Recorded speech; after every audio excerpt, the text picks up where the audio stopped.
Para saudara dan saudari yang Tuhan cintai, selamat pagi dan selamat bertemu lagi dalam renungan harian dari Paroki Santo Petrus dan Paulus Sargapura, edisi hari Kamis, tanggal 27 Juli 2023, dalam masa biasa yang ke-16. Mengawali hari yang baru ini, kita hendak mendengar dan merenungkan sabda Tuhan. Marilah sebelum kita mendengar dan merenungkan sabda Tuhan, kita berdoa. Dalam nama Bapa dan Putra dan Roh Kudus. Amin. Allah Bapa kami di surga, orang yang mencari Engkau, Kau terima melalui Yesus sabdamu yang menjelma. Perkenankanlah kami mendengar betapa agung kebahagiaan yang menjadi panggilan umat manusia. Bersabdalah ya Tuhan, kami siap untuk mendengarkan.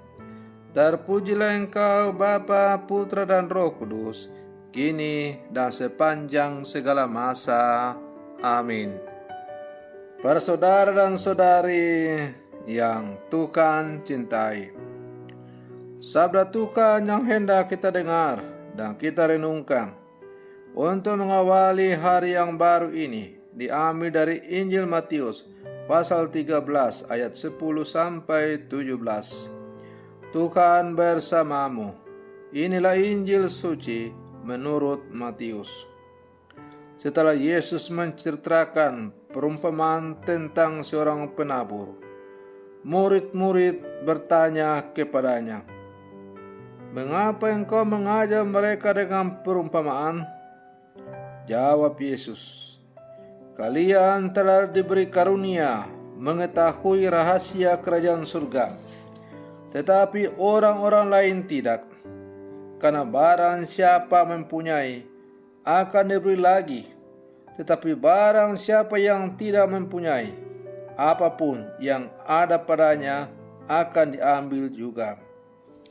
Itulah sebabnya aku mengajar mereka dengan perumpamaan, karena biarpun melihat, mereka tidak tahu, dan biarpun mendengar, mereka tidak menangkap dan tidak mengerti. Maka pada mereka genaplah nubuat Yesaya yang berbunyi, kalian akan mendengar dan mendengar lagi, namun tidak mengerti. Kalian akan melihat dan melihat lagi, namun tidak menanggap. Sebab hati bangsa ini telah menebal dan matanya melekat tertutup, agar jangan mereka melihat dengan matanya dan mendengar dengan telinganya dan mengerti dengan hatinya, lalu berbalik sehingga kusembuhkan. Akan tetapi berbahagialah mata kalian sebab melihat, berbahagialah telinga kalian sebab dengar. Sebab aku berkata kepadamu, sesungguhnya banyak nabi dan orang benar ingin melihat apa yang kalian lihat, tetapi tidak melihatnya, dan ingin mendengar apa yang kalian dengar, tetapi tidak mendengarnya. Demikianlah sabda Tuhan. Para saudara dan saudari yang Tuhan cintai, kalau kita membolak-balik kitab suci, misalnya dalam Perjanjian Lama tentang kehadiran Allah, maka kehadiran Allah yang dirasakan oleh bangsa Israel menggetarkan seluruh bangsa yang ada di perkemahan. Demikian juga Gunung Sinai ditutupi seluruhnya dengan asap, karena Tuhan turun ke atasnya dalam api. Asapnya membubung seperti asap dari dapur, dan seluruh gunung itu gemetar sangat. Hal ini tidak semerta-merta membuat bangsa Israel percaya dan setia kepada Allah. Dalam perjalanannya, sebagian dari bangsa ini berbalik dan tidak setia kepada Allah. Para saudara dan saudari yang Tuhan cintai, hal yang sama diungkapkan Yesus untuk mengomentari sikap bangsa Israel pada masanya. Sebab hati bangsa ini telah menebal dan telinganya berat mendengar, dan mata mereka melekat tertutup. Dapat dibayangkan bahwa Allah yang menampakkan diri bahkan sampai menggetarkan Gunung Sinai tidak membuat bangsa Israel percaya dan setia kepada Allah. Kehadiran Yesus dengan berbagai ajaran dan mujizatnya tidak mampu juga membuat bangsa Israel percaya.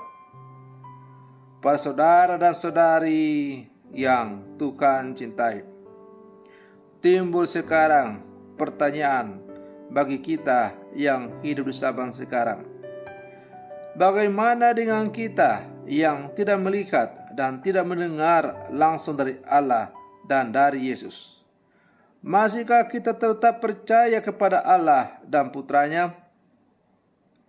Ini patut untuk kita renungkan sebagai orang-orang beriman, Israel baru yang telah ditebus dengan darah Kristus, dan secara khusus telah menyatakan diri menjadi pengikutnya, untuk selalu merenungkan dan memurnikan perjalanan hidup beriman kita.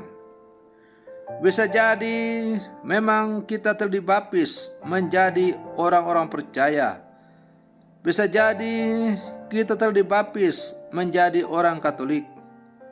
Bisa jadi kita memang rajin sembahyang, doa kombas, doa ini doa itu, ikut misa harian, setiap hari Minggu ke gereja, terlibat dalam kegiatan-kegiatan kombas dan sebagainya. Tetapi itu bukan didasari oleh kesadaran dari dalam pertumbuhan iman kita yang semakin mendalam, tapi lebih didasari pada motivasi yang dangkal supaya dilihat dan disanjung orang. Karena itu, para saudara dan saudari yang terkasih, setiap gerak langkah hidup beriman kita yang kita perlihatkan dalam seluruh kehidupan kita sehari-hari, hendaklah kita selalu renungkan secara sungguh-sungguh.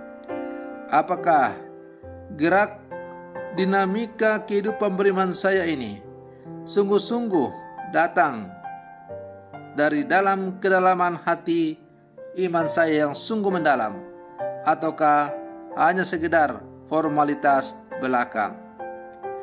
Kita diajak untuk tidak hanya menjadi orang-orang Katolik yang formalitas belaka, tetapi kita diajak untuk menjadi orang-orang Katolik yang semakin sungguh beriman secara mendalam, secara berpribadi kepada Yesus.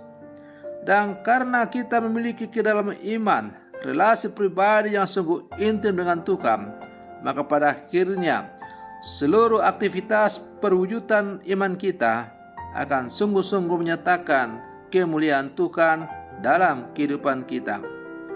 Dan dengan demikian, hidup beriman kita akan semakin dimurnikan dan semakin menyerupai Tuhan kita, Yesus Kristus.